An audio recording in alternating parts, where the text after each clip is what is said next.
Saudara-saudara yang terkasih, saya ingin menjelaskan secara singkat Injil Yohanes.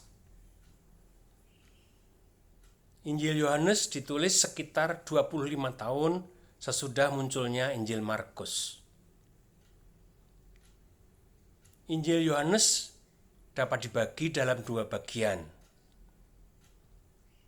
Bagian pertama menekankan bahwa Tuhan Yesus sebenarnya berasal dari surga. Ia adalah putra yang diutus oleh Bapa untuk menyelamatkan dunia.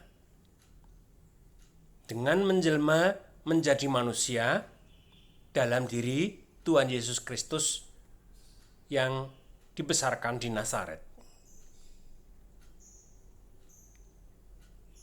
Dalam bagian ini, penulis Injil Yohanes menjelaskan hubungan antara Bapa, Putra, dan Roh Kudus.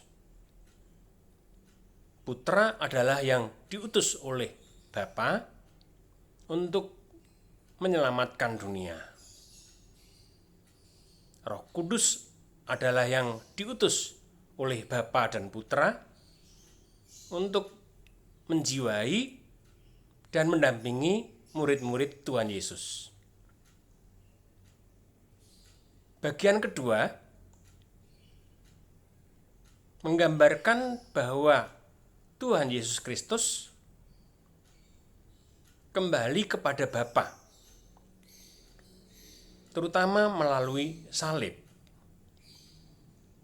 Penulis Injil Yohanes melihat salib bukan sebagai penghinaan, melainkan sebagai peninggian, pemuliaan, sebagai jembatan dari bumi ke surga. Bagi penulis Injil Yohanes, disalibkan berarti ditinggikan, dimuliakan, diangkat menuju surga. Dibandingkan dengan Injil Markus, Injil Matius maupun Injil Lukas, Injil Yohanes mempunyai keunggulan dalam menjelaskan hubungan antara Bapa, Putra, dan Roh Kudus. Selain itu, penulis Injil Yohanes melihat akhir hidup Yesus sebagai peninggian, pemuliaan, bukan penghinaan. Itulah kiranya yang paling penting kita perhatikan saat kita membaca Injil Yohanes. Tuhan memberkati.